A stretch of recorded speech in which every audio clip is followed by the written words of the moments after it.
Hello बच्चों, क्या हाल चाल। सब बढ़िया। तो मेरा नाम आनंद कुमार वर्मा और आज मैं आप लोगों के लिए एक नया टॉपिक लेकर के आया हूं जिसका नाम है बच्चों पुल्ली, जो क्लास 11th का वेरी वेरी इंपॉर्टेंट टॉपिक है। तो चलिए आज समझते हैं कि पुल्ली किसे कहते हैं, पुल्ली क्या है। तो मेरे प्यारे बच्चों, थोड़ा ध्यान से समझने का प्रयास करिएगा। पुल्ली को हिंदी में कहते हैं बच्चों घिरनी।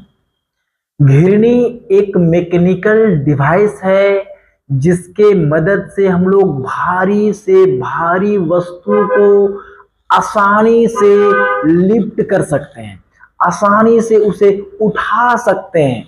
उसे हम क्या कहते हैं बच्चों? पुल्ली। जैसे प्राचीन काल में लोगों के घरों में कुआं रहा करता था, तो कुआं में पानी को ऊपर खींचने के लिए लोग जो है सो किसका इस्तेमाल करते थे? पुल्ली का। क्योंकि क्या होता था ना कि घरों में बहुत सारा कपड़ा धोना है, बहुत सारे बर्तन वगैरह धोना है, तो लोगों को पानी को रस्सी से खींचने में ना थोड़ा सा डिफिकल्ट होता था।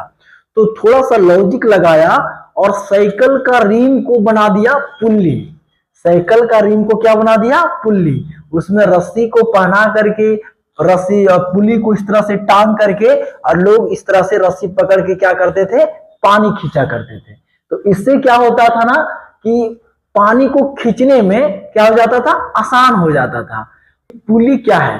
तो पुली एक मैकेनिकल डिवाइस है जिसके मदद से हम लोग भारी से भारी वस्तु को आसानी से क्या कर लेते हैं? लिफ्ट कर लेते हैं, उठा लेते हैं। मतलब pulley is a mechanical device through which heavy loads can be lifted with less effort। मतलब कम से कम बल में उसको हम लोग क्या कर लेते हैं बच्चों? लिफ्ट कर लेते हैं। तो बहुत अच्छा से आपको समझ में आ गया होगा। अब इसकी मैं डिफिनेशन की बात करता हूं। तो आइए मेरे प्यारे बच्चों, और देखिए यहां पे हेडिंग मैंने लगाया हूं 3 स्टार के साथ, पुल्ली और एटवुड मशीन। पुल्ली का दूसरा नाम है बच्चों एटवुड मशीन। तो चलिए फटाक से डिफिनेशन लिखते हैं। लिखिएगा बच्चों, ए पुल्ली और Atwood machine is a mechanical device through which heavy loads can be lifted through less effort, है ना। एक पुल्ली और एटवुड मशीन इज ये मैकेनिकल डिवाइस। एक पुल्ली और एटवुड मशीन एक मैकेनिकल डिवाइस है जिसके मदद से हम लोग भारी से भारी वस्तु को आसानी से क्या कर लेते हैं? उसे लिफ्ट कर लेते हैं, उठा लेते हैं। उसे कहते हैं बच्चों pulley.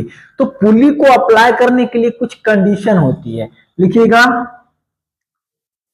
Condition for applying pulley और एटवुड मशीन। पहला कंडीशन ये है बच्चों, पुल्ली और Atwood machine must be created as massless. दूसरा, सरफेस ऑफ पुल्ली और Atwood machine in contact must be created as smooth and friction. ये 2 कंडीशन है बच्चों जो हम लोग पुल्ली को अप्लाई कर सकते हैं, इस्तेमाल कर सकते हैं। पहला बोलता है पुल्ली और Atwood machine must be treated as massless. भैया पुल्ली हल्का होना चाहिए। 1 क्विंटल का पुल्ली लगा दीजिएगा, पता चला उसके ऊपर मैंने फोर्स लगाया बॉडी को ऊपर लाने के लिए, पुल्ली टूटा और सीधे खाई में चला गया। तो पुल्ली को जिसको हम इस्तेमाल करेंगे ना, वो थोड़ा सा वेटलेस होना चाहिए, वो थोड़ा सा हल्का होना चाहिए, ज्यादा भारी नहीं होना चाहिए। दूसरा बोलता है सरफेस ऑफ पुल्ली और Atwood machine in contact. Surface मतलब सतह, जिस सतह पे हम लोग पुल्ली और एटवुड मशीन को कांटेक्ट करेंगे, संपर्क में करेंगे, वो सरफेस कैसा होना चाहिए भैया? स्मूथ होना चाहिए। और कैसा? फ्रिक्शन लेस होना चाहिए। मतलब वहां पे घर्षण काम करना नहीं चाहिए। घर्षण कर भी रहा है तो भैया ग्रीस लगा दो ना, मोबिल लगा दो ना, वो फ्रिक्शन लेस हो जाएगा, वो तेजी से घूमने लगेगा। जैसे हम लोग साइकिल चलाते हैं, साइकिल जाम चल रहा है ना, तो हम लोग क्या करते हैं, उसमें मोबिल डाल देते हैं, ग्रीस डाल देते हैं, साइकिल का रिंग फ्री हो जाता है ना। गाड़ी हमारा जाम चल रहा है, उसमें हम लोग ग्रीस अप्लाई करते हैं, मोबिल अप्लाई करते हैं, वो फ्री चलने लगता है। तो इसका आप देख सकते हैं डायग्राम, एक रिजिड सपोर्ट है, जैसे कि यहाँ आप देख सकते हैं एक रिजिड सपोर्ट है जिसमें इस पुल्ली को लटकाया गया है, इस पुल्ली को लटकाया गया है ना, इस पुल्ली को लटकाया गया है, आप देख सकते हैं, है ना। और ये क्लैंप हो गया, ये वाला आप देख सकते हैं, ये क्लैंप हो गया है ना। और ये पुल्ली हो गया है, ये घिरनी जिसको कहते हैं, इसी की मदद से हम लोग भारी से भारी वस्तु क्या करेंगे? लिफ्ट करेंगे, उठाएंगे, है ना। तो इसका प्यारा सा डेरिवेशन है जिसको मैं अभी फटाक से करके दिखलाता हूं। तब तक सभी बच्चे नोट्स कॉपी निकालेंगे, राइट डाउन फास्ट, नोट्स चकाचक बनाइए, स्मार्ट जैसे आप दिखते हैं वैसे नोट्स कॉपी बनाइए चकाचक। और इसका डेरिवेशन मैं जस्ट अभी बताने वाला हूं, राइट डाउन। अब करना क्या है बच्चों कि इस पुल्ली में एक रस्सी पहना दो, ऐसे करके एक रस्सी पहना दो और एक एंड में एक ऑब्जेक्ट लटका दो जिसका मास हम लोग कर देते हैं बच्चों m1। दूसरा एंड में दूसरा ऑब्जेक्ट लटका दो जिसका मास को हम लोग कर देते हैं m2। अब इसका एक्चुअल वेट तो आपको पता है, डाउनवर्ड कितना होगा? m1g। इसका एक्चुअल वेट कितना होगा? m2g। ये स्ट्रिंग है तो इसमें क्या लग रहा होगा? टेंशन फोर्स, ये टेंशन फोर्स। बच्चों कंडीशन यहां पे ये है कि यहां पे दो ऑब्जेक्ट है, ये स्ट्रिंग है, पहला एंड में पहला ऑब्जेक्ट को लटकाया गया, इस रस्सी का दूसरा एंड में दूसरा ऑब्जेक्ट को लटकाया गया। एक्चुअली में है यहां पे क्या भाई, यहां पे m2 का मास ज्यादा है, m2 का मास क्या है? ज्यादा है, m1 का मास क्या है? कम है। तो ये चीज को समझना पड़ेगा कि m2 is greater than m1, मतलब m2 का मास ज्यादा है और m1 का मास क्या है? कम है। तो m1 किधर एक्सलरेट करेगा? अपवर्ड, और m2 किधर एक्सलरेट करेगा? डाउनवर्ड, है ना। तो यहां से इस दोनों ऑब्जेक्ट का एक्सलरेशन आप निकाल सकते हैं। पहला वाला डायग्राम को काटेंगे, दूसरा वाला डायग्राम को काटेंगे, तो थोड़ा सा यहां से डेरिवेशन क्या हो जाएगा? आसान हो जाएगा। तो चलिए देखते हैं। ये डायग्राम कट गया ऐसे, इसको हम कहेंगे बच्चों FBD नंबर, FBD नंबर 1 हो गया, और ये क्या हो गया? FBD नंबर 2 हो गया, जिसको कहते हैं फ्री बॉडी डायग्राम। तो आइए यहां से डेरिवेशन करते हैं, फ्रॉम FBD 1 से। ये जो फर्स्ट वाला ऑब्जेक्ट है ना, वो किधर मूव कर रहा है? अपवर्ड। ये एक्सलरेशन से अपवर्ड के ऊपर जा रहा है, क्योंकि इसका मास कम है और इसका मास क्या है? अधिक है। तो ये डाउनवर्ड मूव करेगा, ये किधर करेगा? अपवर्ड करेगा। मतलब कि यहां पे tension force T is greater than m1g, है ना। और T माइनस क्या कर देंगे? m1g इक्वल टू क्या हो जाएगा? Del F। बड़े से छोटे को माइनस कर दो, तो वेयर का मतलब क्या हो जाएगा? जहां डेल F का मतलब मास इंटू एक्सलरेशन, मतलब T minus m1g equal to हो जाएगा m1a। इक्वेशन नंबर कितना?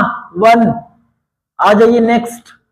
अगेन फ्रॉम FBD कहां से बच्चों? 2 से।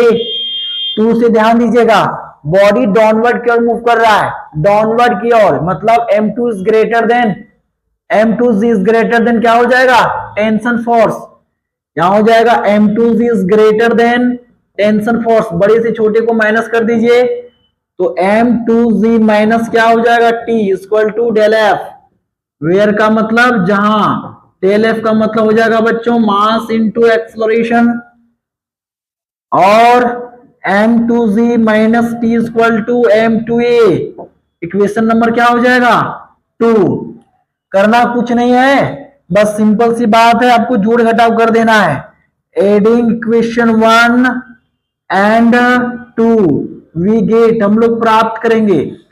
दोनों इक्वेशन को ऐड करिए, ऐड करने के लिए तो आता होगा ना, T minus M1G equal to M1A, है ना। यहां से M2G minus T equal to M2A, फटाफट करिए काम। यहां से प्लस में ये माइनस में कैंसिल आउट हो गया, फाइनल क्या बच्चा बच्चों, M2G minus M1G equal to बताइए M1A प्लस M2A। फाइनली हमें निकालना क्या है, इसका एक्सलरेशन, एक्सलरेशन फाइंड करना है। यहां से देखिए कैसे निकलेगा, तो वहां से हम लोग G और G को कॉमा ले सकते हैं बच्चों। तो G और G को कॉमा ले लेंगे तो क्या बचेगा बताइए, बचेगा M2 minus M1 comma G ले लो, इधर A को कॉमन लेंगे तो M1 प्लस क्या बचेगा M2, यहां से है ना। एक्सलरेशन हमें निकालनी है तो क्या हो जाएगा बताइए, final answer A equal to M2 minus M1 into G upon क्या हो जाएगा M1 प्लस M2। खल्लास हो गया ना, आसानी से निकालनी है। अब हमें करना क्या है, इस रस्सी में जो टेंशन फोर्स लग रही है, अगर हमें टेंशन फोर्स निकालना है तो करना क्या होगा आपको कि आपने जो भी ये एक्सेलरेशन ए निकाला है, इस वैल्यू को उठा करके इक्वेशन नंबर 1 में पुट कर दीजिए, आसानी से देखिए एक्सेलरेशन निकल जाएगा। तो आप लोग डायग्राम बना भी लिए होंगे, इसको इरेज करने जा रहा हूं और यहां से मैं निकाल के दिखा रहा हूं टेंशन फोर्स। तो पुटिंग द वैल्यू